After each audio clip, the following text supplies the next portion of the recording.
Assalamualaikum warahmatullahi wabarakatuh. Perkenalkan, nama saya Novika Udina Indira Cahyati dengan NIM 7101421193.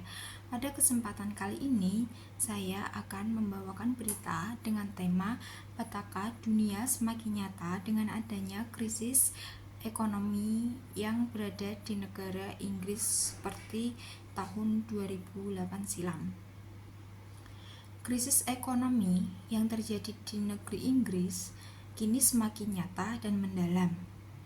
Hal tersebut karena adanya masalah perdagangan, krisis energi, inflasi yang meroket, dan kemiskinan yang merajalela. Hal tersebut membuat sejumlah ekonom kerajaan King Charles III kini sudah turun tahta dari negara maju menjadi negara berkembang yang sekelas dengan negara Indonesia pada saat ini. Menurut perhitungan S&P Global Rating, Inggris saat ini sudah masuk resesi setahun penuh.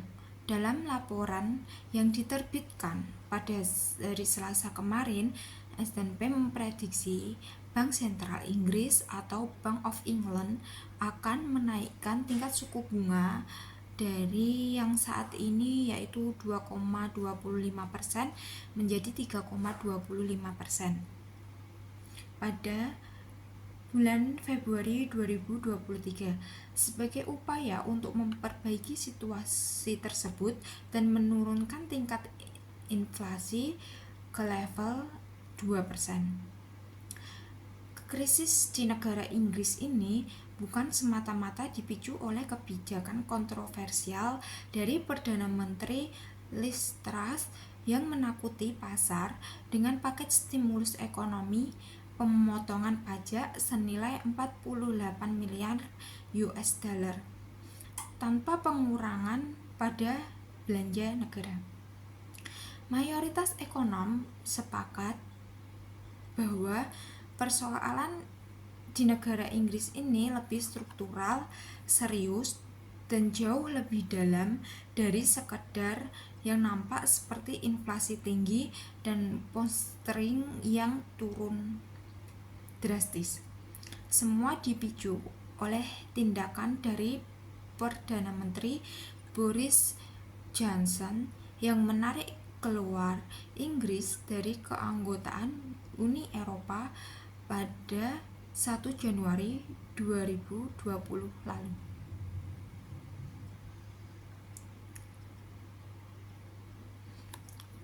Inilah beberapa indikasi yang menunjukkan krisis ekonomi yang terjadi di negara Inggris yang mirip dengan tsunami finansial yang sudah pernah terjadi di negara Amerika Serikat pada tahun 2008 silam, yang kemudian juga menjadi krisis ekonomi domestik hingga global.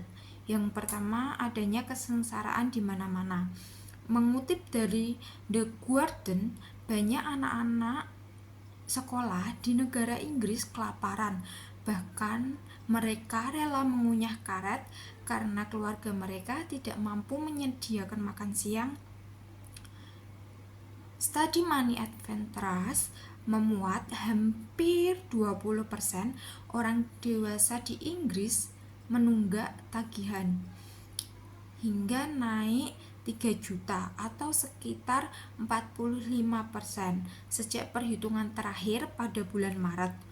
Bukan hanya itu, berdasarkan Opinium Survey, terdapat 5,6 juta warga rela tidak makan dalam 3 bulan terakhir sebagai akibat dari krisis.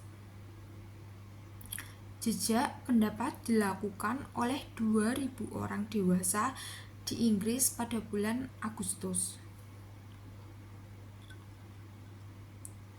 Peristiwa yang terjadi di Amerika Serikat menjelang ledakan krisis adalah banyak orang hidup dalam tenda-tenda darurat yang ada di mana-mana, di trotoar, lapangan, dan taman-taman.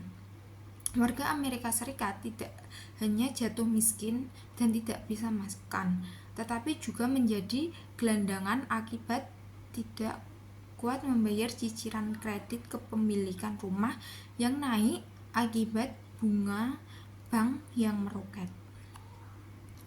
Selanjutnya ada properti yang problematik. Saat ini bank-bank KPR di Inggris kebingungan untuk memberikan kredit akibat dari fluktuasi kurs dan krisis likuiditas di pasar uang. Mereka kesulitan menentukan berapa seharusnya tingkat suku bunga yang wajar. Beberapa bank bahkan sudah mirip dengan Bank Amerika Serikat pada waktu 2008 dulu, yaitu menghentikan kredit baru dan bahkan menaikkan cicilan KPR yang dipastikan akan berdampak pada jutaan debitur. Orang-orang juga sulit memiliki rumah karena suku bunga KPR naik hampir 3 kali lipat menjadi 6%. Sinyal jika pasar properti Inggris tidak lama lagi akan kolaps. Pemicu dari krisis Amerika Serikat adalah subprime mortgage, yaitu skandal memberikan KPR pada orang yang tidak tepat.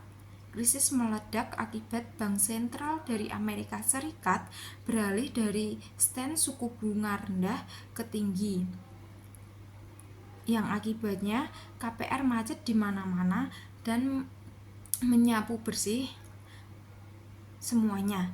Tidak hanya bank-bank pemberi kredit, tetapi juga entitas pembeli produk investasi beragunan aset pada KPR yang bermasalah, seperti dana pensiun, asuransi, bank, hingga kejadian meluluhlantahkan bisnis shadow banking di sana dan di dunia. Selanjutnya ada kisruh pasar obligasi. Pound sterling dan obligasi pada pemerintah Inggris atau Gilt telah rontok akibat pengumuman kebijakan dari Perdana Menteri terus pada 5 hari setelah dipilih. Untuk meredamkan itu, Bank England mengatakan akan melakukan pembelian obligasi di pasar hingga 65 miliar pound sterling atau sekitar 71 miliar US dollar sampai dengan 14 Oktober mendatang untuk menstabilkan pasar. Bank England bahkan bilang akan memborong beberapa pun gilt di pasar yang diperlukan untuk membendung shelf of gilt pasca pengumuman stimulus Perdana Menteri Truss. Bila krisis Amerika Serikat pada tahun 2008 mempopulerkan aset backed securities, maka di Inggris saat ini terjadi krisis likuiditas akibat skema investasi liability driven investment.